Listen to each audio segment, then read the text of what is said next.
Hi అండి, అందరికీ నమస్తే. నేను మీ గీత. మై డియర్ రాక్షసుడు పార్ట్ 36.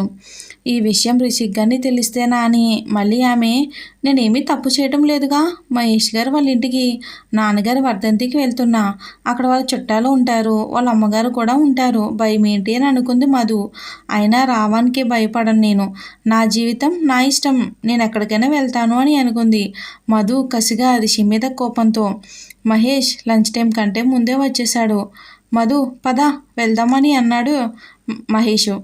అదేంటండి, ఇంకా పావుగంట టైం ఉంది కదా అని అంది మధు. అంటే కొంచెం ముందుగా వెళ్ళాలి కదా, అందుకని అన్ని పనులు చూసుకోవాలి అని అన్నాడు. నిజమే, ఉండండి మేనేజర్ గారితో చెప్పొస్తాను.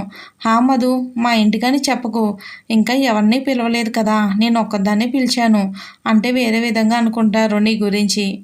ఎవరైనా అలా తప్పుగా అనుకుంటే నేను అస్సలు భరించలేను అని అన్నాడు మహేష్ మధుతో. మధుకు కూడా ఎందుకో మహేష్ చెప్పింది నిజమే అనిపించింది. సరే మహేష్ గారు, ఎవరికి చెప్పను, పని ఉందని చెప్తాను అని వెళ్ళి 10 నిమిషాల్లో వచ్చింది బ్యాగ్ తీసుకుని. కిందకి వచ్చింది కానీ మళ్ళీ ఒకసారి రిషి క్యాబిన్ వైపు చూసింది. అలా ఎందుకు చూసిందో ఆమెకి అర్థం కాలేదు. అక్కడే స్వీట్స్ తీసుకుంది మధు. ఇవెందుకు మధు అని అన్నాడు మహేష్. అంటే మంచికైనా పరామర్శకి వెళ్ళినా స్వీట్స్ పట్టుకుని వెళ్ళాలి, అందుకే ఇవి అని అంది మధు. ఓ, నీకు చాలా విషయాలు తెలుసు మధు, నువ్వు నిజంగా గ్రేట్ అని అన్నాడు మహేష్ ఆమెను మెచ్చుకోలుగా. ఆమె చిన్నగా నవ్వేసి ఊరుకుంది మధు. ఇక అలా కాల్లో ఏదో ఒకటి మాట్లాడుతూనే ఉన్నాడు మహేష్. మీ ఇల్లు చాలా దూరం అనుకుంటా, పక్కనే అన్నారు అని అంది మధు. అంటే నువ్వు రావేమోనని అలా అన్నాను, ఇదిగో అని ఒక 10 నిమిషాల్లో ఒక ఇంటి దగ్గర ఆపాడు. మధు దిగి స్వీట్స్ పట్టుకుని మహేష్ ముందు వెళ్తుంటే వెనుకే వెళ్ళింది. ఆ ఇంటి చుట్టూ పక్క అంతా చెట్లతో ఉంది. మనుషులు పెద్దగా అక్కడ ఎవరూ లేరు. ఇంటి బయట గేటు కూడా చాలా దూరం ఉంది. లోపలికి వెళ్ళారు ఇద్దరు. ఇంట్లో ఎవ్వరూ లేరు, అంతా నిశ్శబ్దంగా ఉంది. అదేంటి మహేష్ గారు, ఇంట్లో ఎవరూ లేరు, మీ ఇల్లంతా ఖాళీగా ఉంది అని అనుమానంగా అంది మధు. అమ్మ వాళ్ళు గుడికి వెళ్ళారు పూజ చేయటానికి, వచ్చేస్తూ ఉంటారు, మీరు రండి, అక్కడే ఆగిపోయారే అని అన్నాడు మహేష్. ఓ అని అనుకుని లోపలికి వెళ్ళి అక్కడ సోఫాలో కూర్చుంది.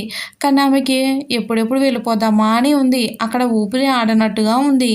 ఈలోగా మహేష్ లోపలికి వెళ్ళి జ్యూస్ 2 గ్లాసుల్లో తీసుకొచ్చాడు. మధుకిచ్చి తీసుకో మధు అని అన్నాడు. పర్వాలేదు మహేష్ గారు, మీ అమ్మగారు వస్తే పలకరించి వెళ్ళిపోతా అని అంది మధు. హే మధు, ఎందుకు అంత టెన్షన్, కూర్చో, అమ్మ వాళ్ళు వచ్చేస్తూ ఉంటారుగా అని అన్నాడు మహేష్. అని అంటూ మధు ఇబ్బందిగా కూర్చుంది.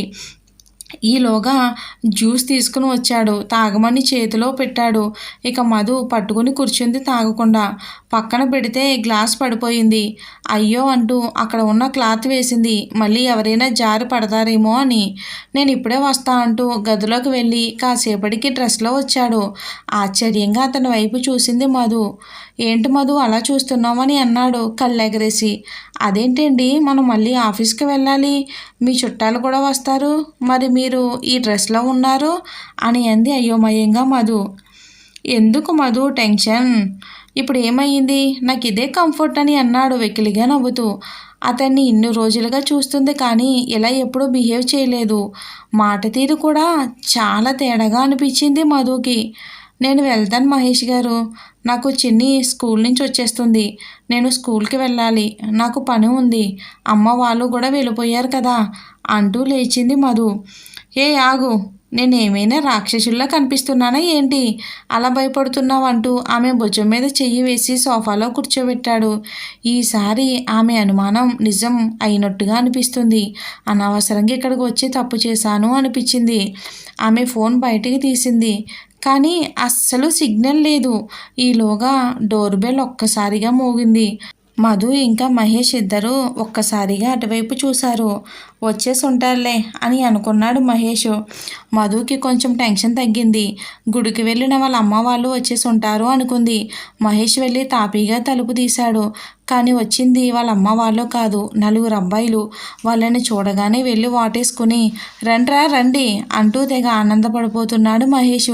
మధు ఆశ్చర్యంగా చూస్తూ వాళ్ళని దాటుకుని తీసుకున్న తలుపుల వైపు వెళ్తుంది. నేను వెళ్తాను అంటూ వెళ్తుంది. అప్పుడే మహేష్ అలర్ట్ అయ్యి ఆమె జుట్టు గట్టిగా పట్టుకుని వెనక్కి లాగి లోపల పడేసి డోర్ ఒక్కసారిగా లాక్ చేశాడు. పాపం మధు. ఇక మహేష్ తోయటంతో మధు కింద పడినప్పుడు కాలు కూడా బెణికింది. చాలా నొప్పిగా అనిపించింది. పారిపోవటానికి లేవాలి అన్నా లేవలేని పరిస్థితి తనది. మహేష్ గారు, ప్లీజ్ నన్ను వదిలేయండి, నేను వెళ్ళిపోతాను అంటూ చేతులు జోడించి వేడుకుంటుంది. వెళ్ళిపోదు, కానీ ఒక్కసారి నిన్ను మేమందరం రుచి చూసి ఎంజాయ్ చేసి ఎలా ఉందో నీకు రివ్యూ ఇస్తాము, సరేనా అని అన్నాడు మహేష్ గారు. ఆ మాటకి అందరూ గట్టిగా నవ్వుకున్నారు. మహేషు వాళ్ళ ఫ్రెండ్స్. ఆమె మొహం మీదకు వచ్చి చెయ్యి వేయబోయాడు అందులో ఒకడు. అసలు నువ్వు మన ఆఫీస్కి వచ్చిన మొదటి రోజే అనుకున్నా నేను వాడేసుకోవాలి అని, కానీ నువ్వు అంత ఈజీగా పడవని అర్థమయ్యింది. అందుకే నీ దగ్గర మంచివాడేలా నటిస్తూ నీ చుట్టూ తిరిగాను. అయినా మమ్మల్ని నువ్వు చూడను కూడా చూడలేదు.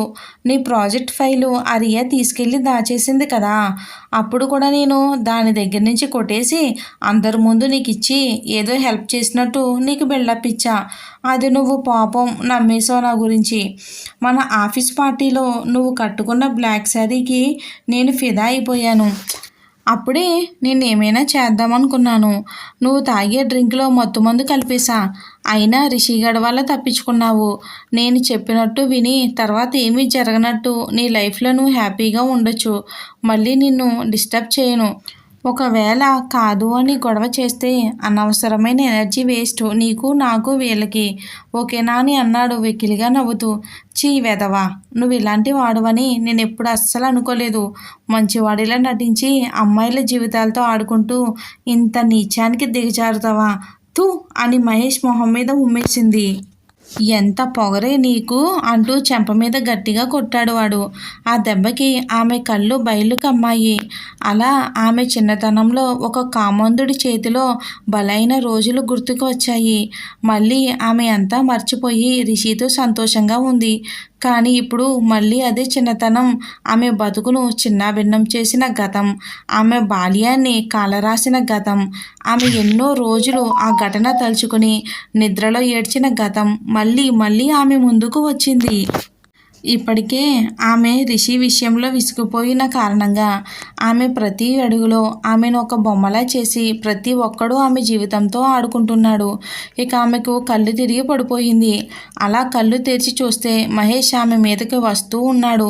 బలమంతా ఒక్కసారిగా ఆమె చేతుల్లోకి తీసుకుని ఒక్కసారిగా వెనక్కి నెట్టింది. అప్పుడు ఆమె కాలు నొప్పి కూడా తెలియలేదు. ఏదో తెలియని ధైర్యం, కోపం, పట్టరాని కోపం. ప్రతి ఒక్కడూ ఆమెను వాళ్ళకి నచ్చినట్లుగా వాడుకోవాలని చూస్తున్నారు.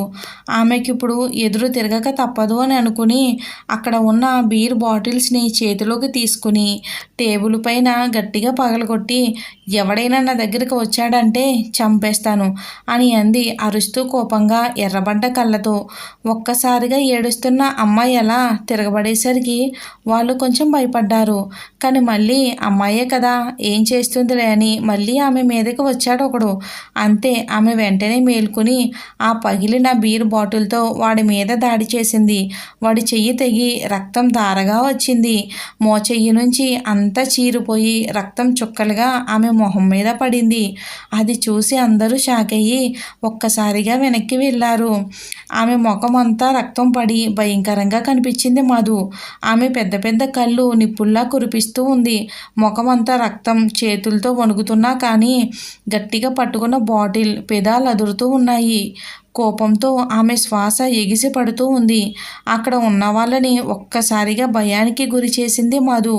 ఒరేయ్, ఇలాంటి దాన్ని తెచ్చావేంట్రా, అమాయకురాలన్నావు, ఇదేనారా అని అన్నాడు అందులో ఒకడు మహేష్ని పట్టుకుని భయంతో. ఎవర్రా అమాయకురాలు? ఆడదానికి కోపం వస్తే ఎదురు తిరిగితే మీరెంతరా?